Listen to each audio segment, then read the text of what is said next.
Dipôle électrostatique. On commence par une définition. Donc il est constitué de deux charges, Q et moins Q, séparées par une distance D. Donc on va voir après sa particularité. Les charges sont opposées. Il est caractérisé par un moment dipolaire P égale QNP, donc toujours orienté de la charge négative à la charge positive. L'unité, c'est le 2 Bay, c'est 3,33 10 moins 30 coulombs mètres. Bon, 3,33, donc 1 2 Bay égale 3,33 10 moins 30 coulombs mètres. Donc au lieu de 30 ici, c'est moins 30. Après, donc comme exemple, la molécule HCl, puisque HCl, donc Cl, il est plus électronégatif, donc il y a apparition d'un moment dipolaire P. La même chose, donc c'est une molécule polaire. La même chose pour H2O, donc OH. O est plus électronégative, donc la charge négative est sur O, donc ça donne un moment dipolaire équivalent P, donc son moment dipolaire est de l'ordre de 1,85, donc c'est un agent ou un solvant très polaire qui permet de solubiliser on va dire les composés cristallins.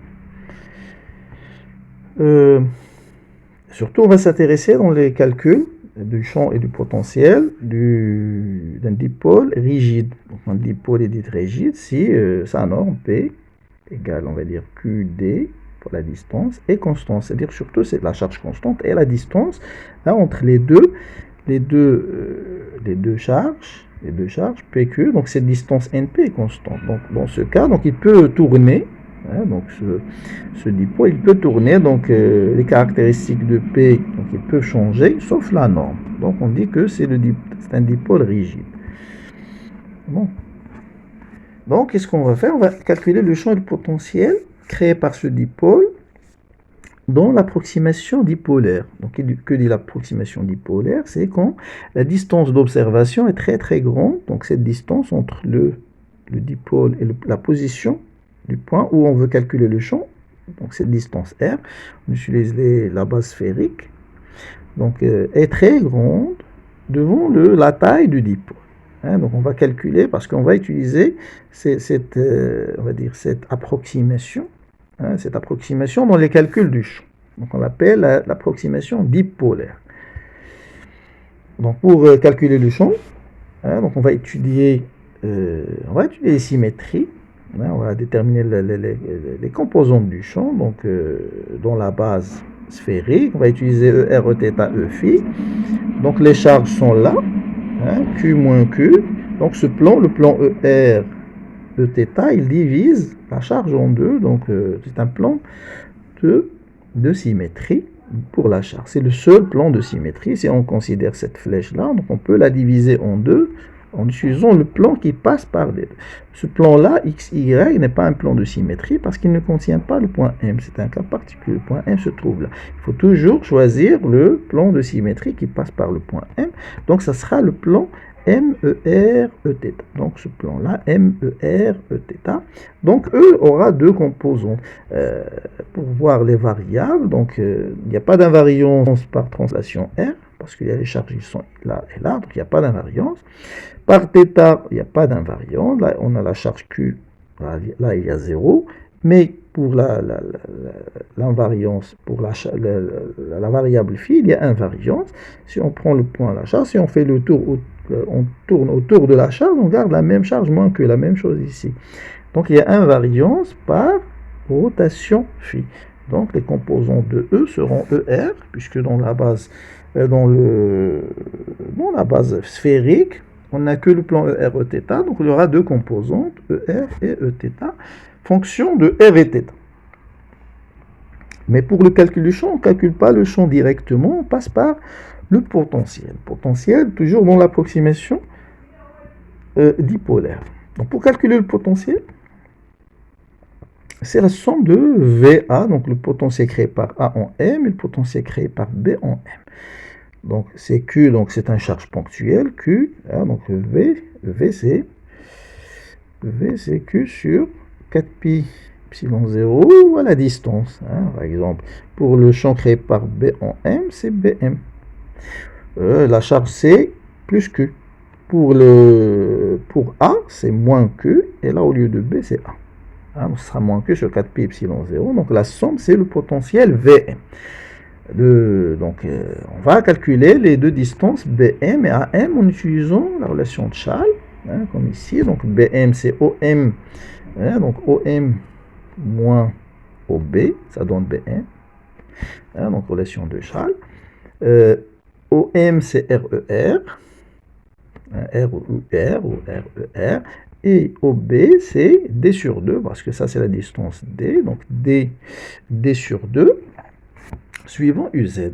Hein, D sur 2 suivant UZ. Après, pour calculer on va calculer le module de ce vecteur, donc identité remarquable, donc OM carré plus OB carré plus 2 OM OB, puisqu'on a moins, donc ce sera moins OM scalaire OB, ça donne ça. Hein, donc l'angle entre, hein, donc ça c'est θ, l'angle entre OM et OB. Hein, donc on factorise par R carré, hein, puisque BM c'est la racine de ça, donc 1 sur BM, c'est ce qu'on cherche, parce qu'on a ici 1 sur BM, donc on va calculer 1 sur BM.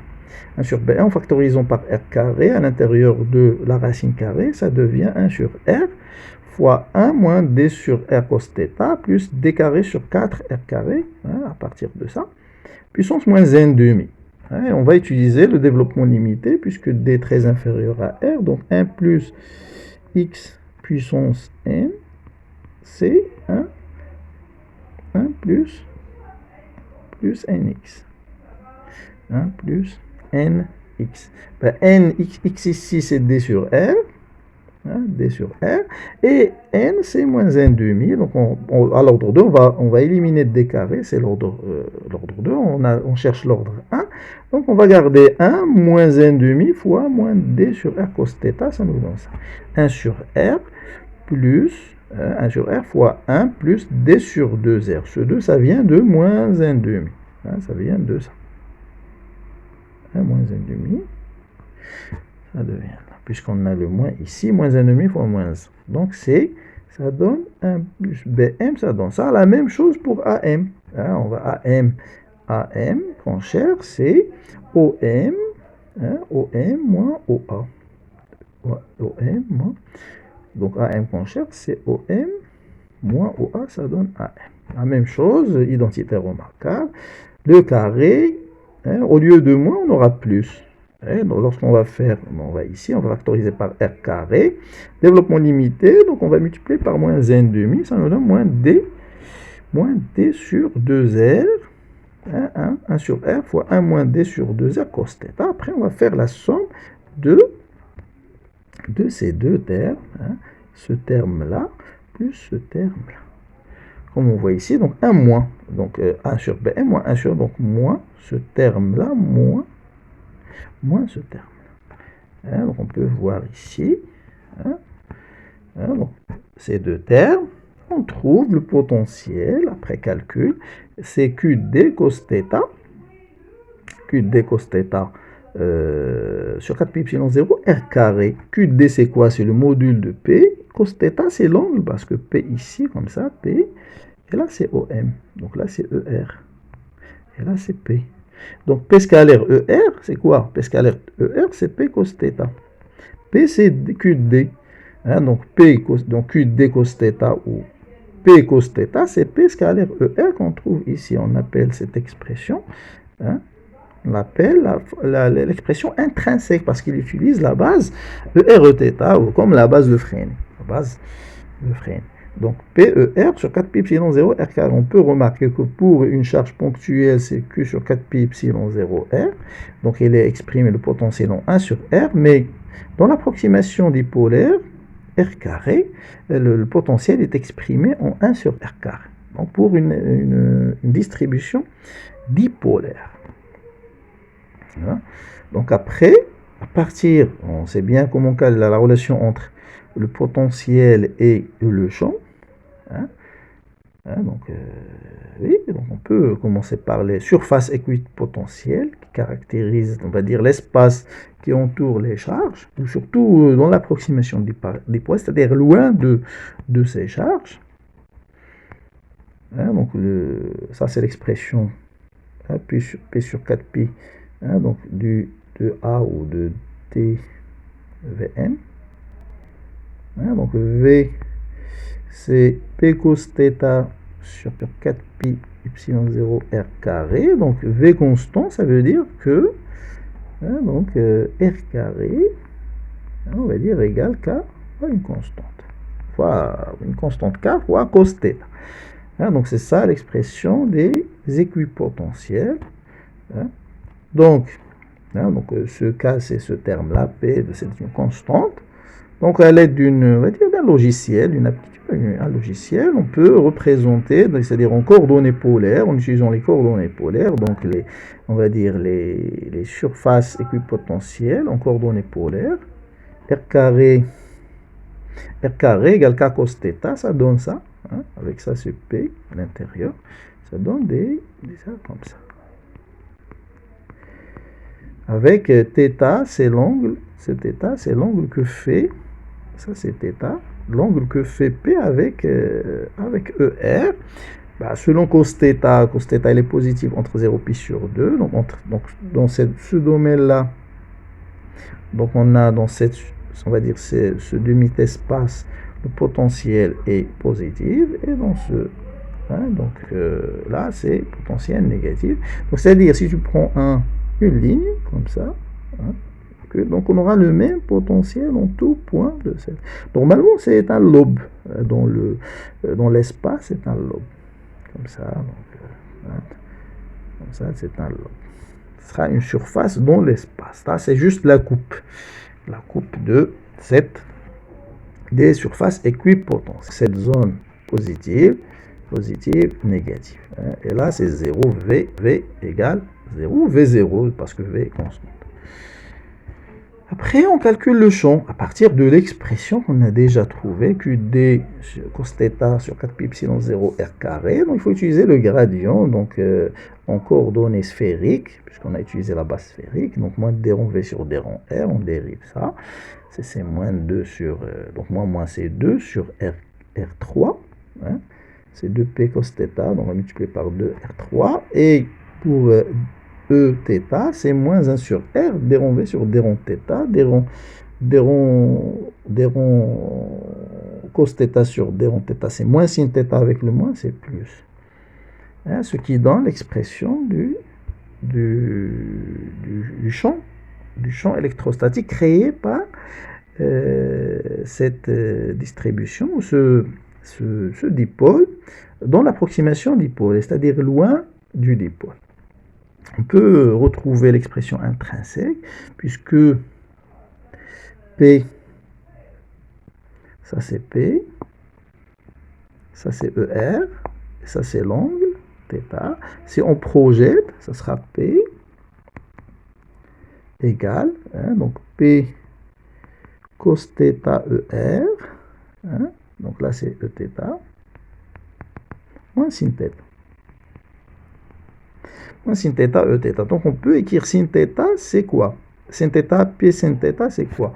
P sin θ, c'est P cos θ moins P. Hein? En remplaçant P sin θ, Eθ par P cos θ, ER moins P, hein, ça nous donne, et P cos θ, c'est quoi P cos θ? C'est P scalaire ER, donc ça sera P scalaire ER, moins P. Et puisqu'on a la 2, donc on aura à la fin 3, donc ça sera 3PE scalaire R moins P, c'est ce qu'on trouve ici. C'est bon. Voilà, donc là, on n'aura pas le P ici, donc on aura 1. 1 sur 4pi epsilon 0, hein, donc on n'aura pas le P ici. Donc ce sera 1 sur 4pi epsilon 0 R3 fois 3P. Hein, donc là 1. 1.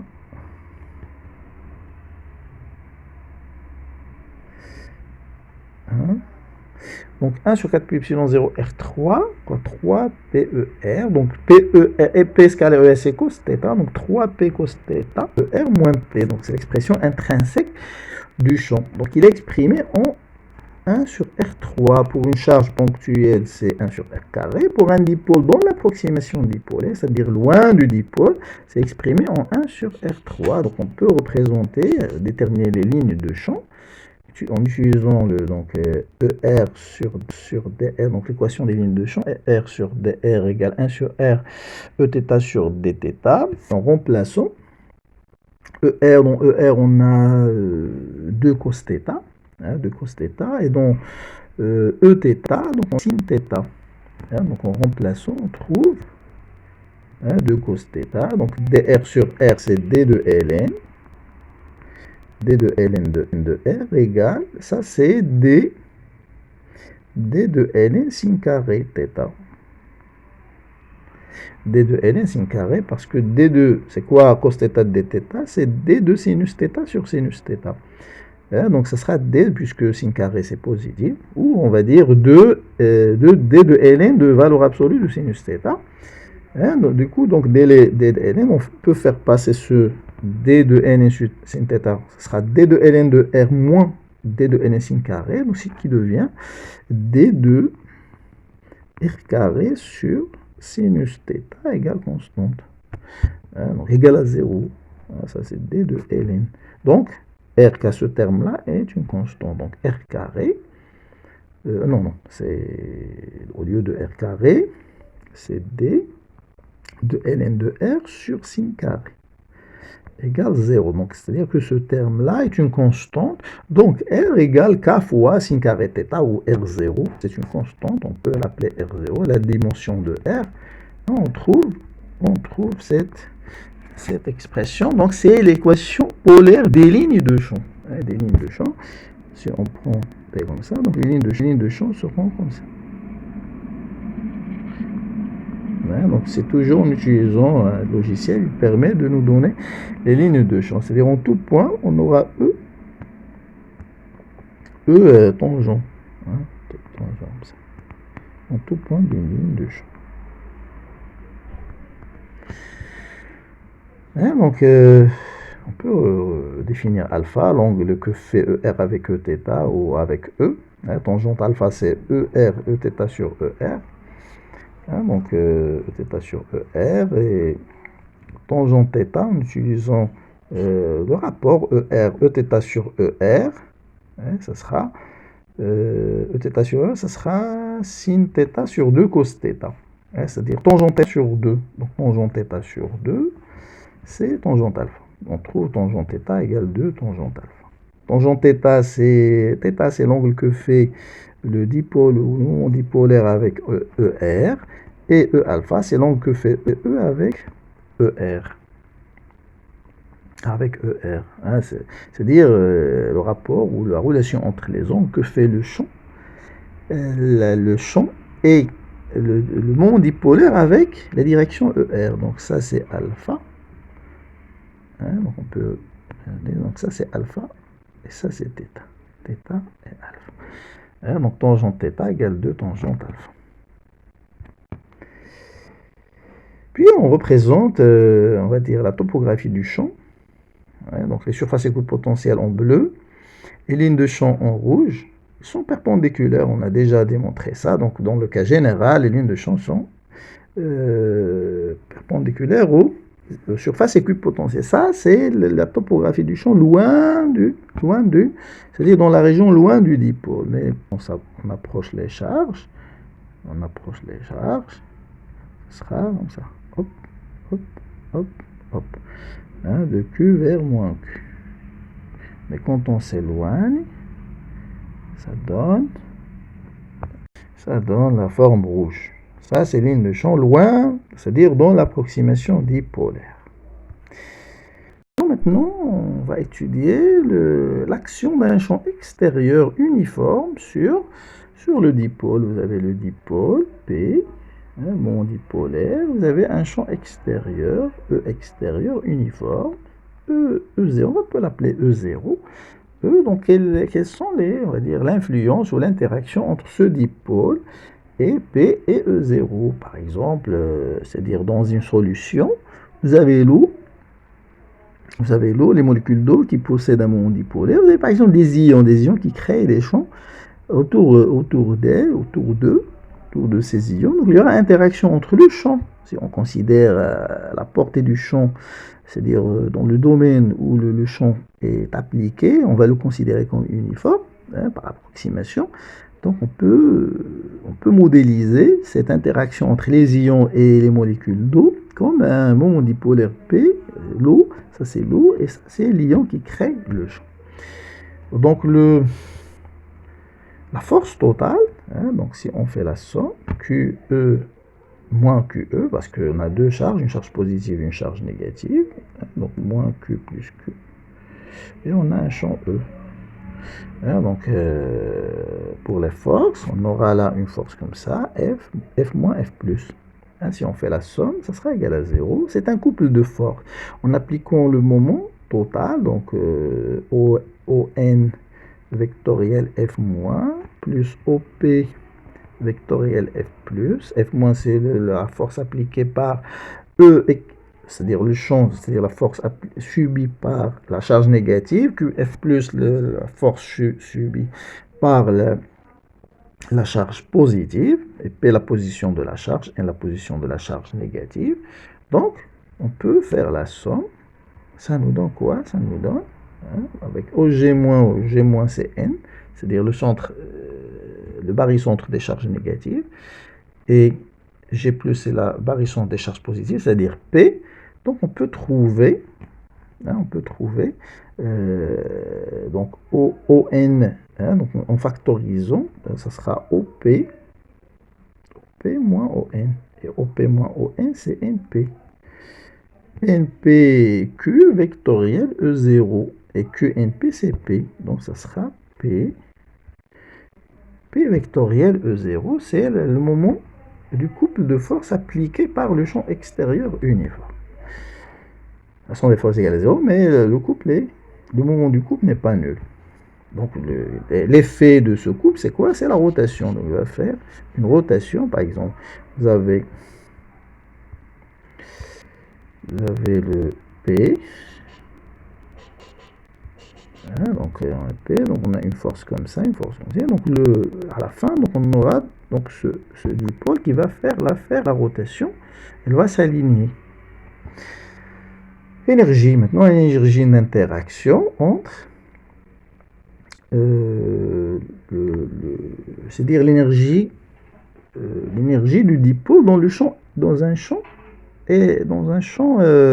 extérieur uniforme. Donc on sait que l'énergie potentielle c'est QV.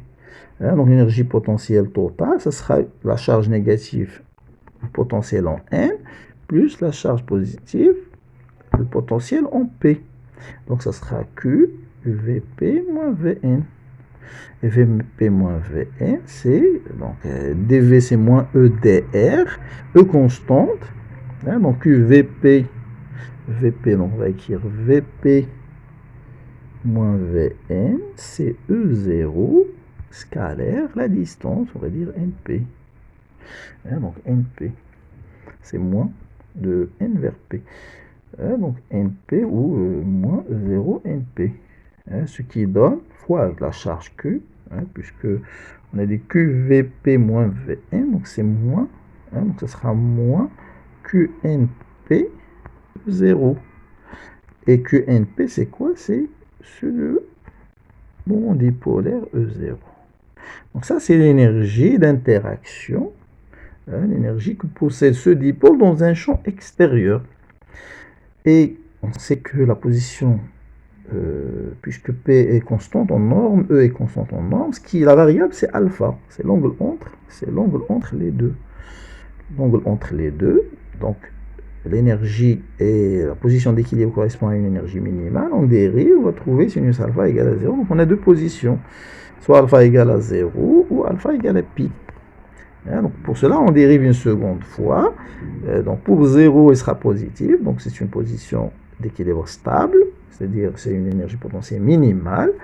Et L'autre, c'est une position d'équilibre stable. Donc, comment représenter ça? Donc, ça, c'est P. Et ça, c'est E. Ça, c'est alpha égale à 0. Position d'équilibre stable. Ils sont alignés dans le même sens. Mais, ça, c'est la position d'équilibre stable. Position d'équilibre instable. Hein, donc, on peut garder. Donc, on aura E comme ça, toujours. Hein. On va garder E. Ça, c'est E0. Donc, ça, c'est P. Hein, donc, alpha égale à 0. Et